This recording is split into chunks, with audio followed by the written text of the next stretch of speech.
बिस्मिल्लाहिर्रहमानिर्रहीम लाखुद्दुरुद्दोसलाम हज़रत मोहम्मद मुस्तफ़ा सल्लल्लाहु अलैहि वसल्लम और उनकी अहले बैत अतहार पर। अस्सलाम वालेकुम दोस्तों, न्यूज़ पैलेस के नाल सैयद इबरार नकवी तुहाड़ा वीर तुहाड़ी खिदमत विच हाज़र है। दोस्तों यह मनाजर ने जी दरिया चनाब दे हैडमराला के मुकाम से रात को तकरीबन 3 बजे इंडिया की जानब तो एक बहुत बड़ा रेला जो ना वो छोड़िया गया है। वो एक तकरीबन 9 लाख क्यूसक तो भी ज़्यादा पानी सी ਜਿਹੜਾ कि ਉਹ ਹੁਣ ਗੁਜ਼ਰਦਾ ਜਾ ਰਿਹਾ ਹੈਡਮਰਾਲਾ ਤੋਂ ਗੁਜ਼ਰ ਗਿਆ। ਅਗਲੇ ਇਲਾਕਿਆਂ ਦੇ ਵਿੱਚ ਤਬਾਹੀਆਂ ਜਿਹੜਾ ਨਾ ਉਹ ਫੇਰਦਾ ਪਿਆ। ਇਹ ਵੇਖੋ ਜਨਾਬ ਮਨਾਜ਼ਰ ਨੇ ਜੀ ਨੌਸ਼ਹਿਰਾ ਖਵਾਜਗਾ और माड़ी वड़ैचा जलालपुर जटा रोड पर वाक़या 2 गाँव ने माड़ी वड़ैचा और नौशहरा खवाजगा मौजो की। ये नौशहरा ਦੇ ਸਾਹਮਣੇ जनाब एक हिफाजती बंद भी ਬਣਿਆ ਸੀ, ਉਹ ਜਿਹੜਾ ਟੁੱਟ ਗਿਆ जनाब। ਇਹ ਸਾਹਮਣੇ ਭਾਈ ਹਰੀ ਖਲੋਤੇ ਨੇ ਉਹ जनाब दूसरी साइड से इन्हों की मालदारी जी है ना, कोई गावां मझां वो दूसरी साइड से ने। सामने भाई हरी देख रहे हैं, भाई जी मालदारी बची है ना, सेफ है अपनी जगह से मालदारी। अच्छा उत्थे जी जानवर जिहड़े ने कल दे रात जो उत्थे फस गए ने, क्योंकि इन्हां लोगों नूं जिहड़ा ना वो इतनी फुर्सत नहीं मिली, इतना टाइम नहीं लगा कि असीं अपने जानवर जिहड़ा ना वो इत्थों के महफूज मुकाम ते मुंतकिल कर दी। वीडियो चलाइयां ने लेकिन सूरत हाल इंज दी सी कि इन्हां लोगों को फिर ज़ाहिर सी बात है, तेरे को मोबाइल शोबाइल की सहूलत भी नहीं हुंदी। जी की कह रहे हो तुसीं? 4 मवेशी जिहड़े मर गए ने, बच्चे मरे ने। अल्लाह की ज़ात पाक अपना रहम करे जी। शाह साहब की सूरत हाल है जानवर इधर सन दूसरी साइड से? पानी जनाब रात को आया अचानक जी जी, ते 2014 भी आया सी ते 1992 च भी जी।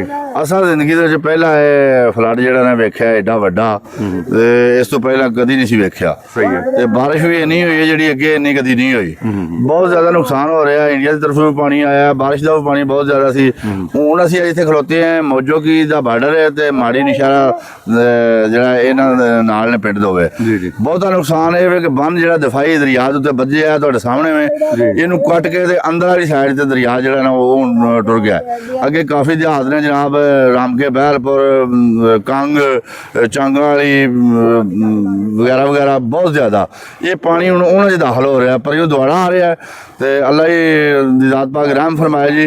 तो नुकसान जिहड़ा बहुत ज़्यादा जिहड़ा ना हो रहा है बंदियां दा, काफ़ी ज़्यादा। इत्थे 10 दिन पिया नाल मियाँ साहब के डंगर ने ठोकर उत्ते बद्धे सन जी जी। रात दे ना गावां उत्थे ही ने, ते नाल एक बंदा सी कोई मजदूर जिहड़ा जिमीं बांदा सी, ओहदियां कोई 4 पिया 10 दिन मवेशी जिहड़े ने वो बद्धे जिहड़े ने उत्थे उस जगह उत्ते मर गए ने। अल्लाह अकबर। जी मतलब उन्होंने लोगों को अवेयरनेस नहीं पहुंची, उन्होंने तक मालूमात नहीं पहुंची है। रात यकदम ही पानी आ गया, एकदम पानी आ गया। कल शाम 7 बजे जो ना वो 2 लाख के 2.5 लाख क्यूसक पानी सी। रात को अचानक वो 8 लाख 9 लाख क्यूसक ते आ गया। थे वो जेडे जानवर बजे सुन बेचारे उत्थे ही जाते रहे ने।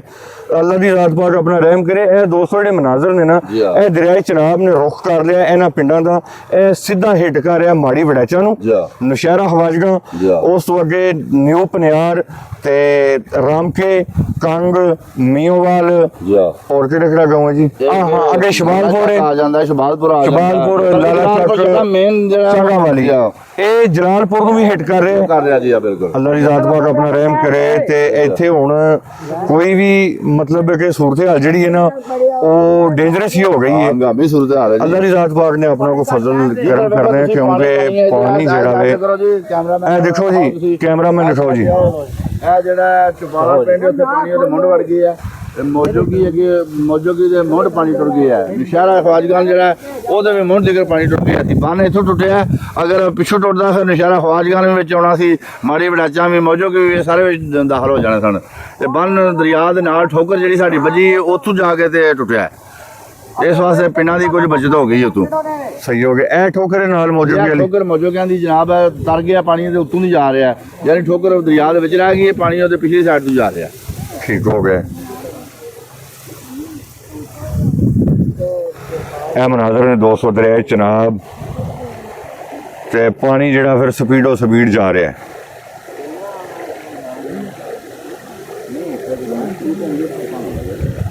ਔਰ ਮੇਰਾ ਖਿਆਲ ਹੈ ਇਹ ਇੱਕ ਬੈਕਵਰਡ ਇਲਾਕਾ ਹੈ, ਮਤਲਬ ਸਾਡੇ ਲੋਕ ਨੇ ਵਿਚਾਰੇ ਇੱਥੇ।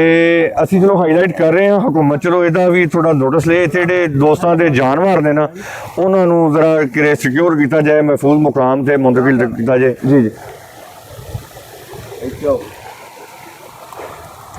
ਇਹ ਪਾਣੀ ਦੇਖੋ ਹਵਾ ਟੁੱਟਿਆ ਬੰਦ ਜਿਹੜਾ ਸੁਣਾ ਤੇ ਪਾਣੀ ਪਰ ਇਹ ਬੰਨ ਟੁੱਟਿਆ ਜੀ ਦੋਸਤੋ, ਇਹ ਬੰਨ ਟੁੱਟਿਆ ਹੈ ਜਨਾਬ, ਜਾ ਰਿਹਾ ਵੇਖੋ ਤੇ ਇਹ ਪਾਣੀ ਜਾ ਰਿਹਾ ਸਿੱਧਾ ਮਾੜੀ ਵੜੈਚਾ ਨੂੰ ਸਿੱਧਾ ਵਜਾ ਰਿਹਾ ਡੇਰੇ ਸ਼ੇਰੇ ਮਾੜੀ ਦੇ ਸਾਰੇ ਡੁੱਬ ਗਏ ਨੇ। ਮਾੜੀ ਦੇ ਜਿਤਨੇ ਵੀ ਮਾੜੀ ਵੜੈਚਾ ਦੇ ਡੇਰੇ ਸਨ ਉਹ ਸਾਰੇ ਜ਼ੇਰੇ ਆਬ ਆ ਚੁੱਕੇ ਨੇ। ਇਹ ਜਨਾਬ ਸੂਰਤ ਹਾਲ ਹੈ ਜੀ।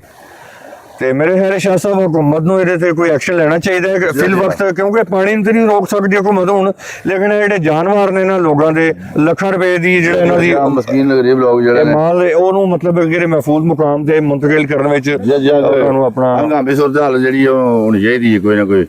ਇਹਨਾਂ ਦੇ ਜਿਹੜੇ ਜਾਨਵਰ ਨੇ ਉਹ ਬਚ ਜਾਣ, ਕਿਉਂਕਿ ਪਾਣੀ ਦੇ ਵਿੱਚ ਮੁਸਲਸਲ ਜਿਹੜਾ ਨਾ ਇਹ ਇਜ਼ਾਫਾ ਹੀ ਹੁੰਦਾ ਪਿਆ। ਤੇ ਅੱਲਾਹ ਦੀ ਜ਼ਾਤ ਪਾਕ ਆਪਣਾ ਰਹਿਮ ਕਰੇ। ਇਹ ਬੰਨ ਹੈ ਜੀ ਜਨਾਬ, ਇਹ ਹਫਾਜ਼ਤੀ ਬੰਨ ਸੀ ਜਿਹੜਾ ਟੁੱਟਿਆ ਵੇ, ਇਹ ਸਾਹਮਣੇ ਦੇਖੋ। ਔਰ ਇਹ ਦਰਿਆ ਚਨਾਬ ਨੇ ਆਪਣਾ ਰੁਖ ਜਿਹੜਾ ਨਾ ਉਹ ਇਹਨਾਂ ਪਿੰਡਾਂ ਵਾਲੇ ਪਾਸੇ ਕਰ ਲਿਆ ਵੇ। ਅੱਲਾਹ ਦੀ ਜ਼ਾਤ ਪਾਕ ਆਪਣਾ ਕਰਮ ਕਰੇ ਜੀ। ਔਰ ਇਹ ਤਾਰੀਫ ਵਿੱਚ ਪਹਿਲੀ ਦਫਾ ਇੰਜ ਹੋਇਆ ਹੈ, ਦੋਸਤ ਦੱਸਦੇ ਨੇ ਕਿ ਵੀ ਇਸ ਤੋਂ ਪਹਿਲੇ ਇਤਨਾ ਪਾਣੀ ਨਹੀਂ ਆਇਆ। 92 ਦੇ ਵਿੱਚ ਵੀ ਆਇਆ ਹੈ ਪਾਣੀ, ਤੇ ਉਹ ਵੀ ਇਤਨਾ ਪਾਣੀ ਨਹੀਂ ਸੀ ਹੈ ਕਿ ਉਹ ਵੀ ਇਹਨਾਂ ਪਿੰਡਾਂ ਮਤਲਬ ਰੁਖ ਕਰ ਲਿਆ, ਔਰ ਦਰਿਆ ਜਿਹੜਾ ਮਤਲਬ ਹੈ ਕਿ ਉਹ ਆਪਣਾ ਰੁਖ ਹੀ ਹੈ ਪਿੰਡਾਂ ਵਾਲੇ ਪਾਸੇ ਕਰ ਲੇ। ਤੇ ਅੱਲਾਹ ਦੀ ਜ਼ਾਤ ਪਾਕ ਆਪਣਾ ਰਹਿਮ ਕਰੇ ਜੀ। ਲੋ ਦੋਸਤੋ, ਇਨਸ਼ਾਅੱਲਾ ਨੈਕਸਟ ਵੀਡੀਓ ਨਾਲ ਦੁਬਾਰਾ ਤੁਹਾਡੀ ਖਿਦਮਤ ਵਿੱਚ ਹਾਜ਼ਰ ਹੁੰਦੇ ਹਾਂ। ਅੱਲਾਹ ਸੁਣਦੇ ਵਾਲੇ।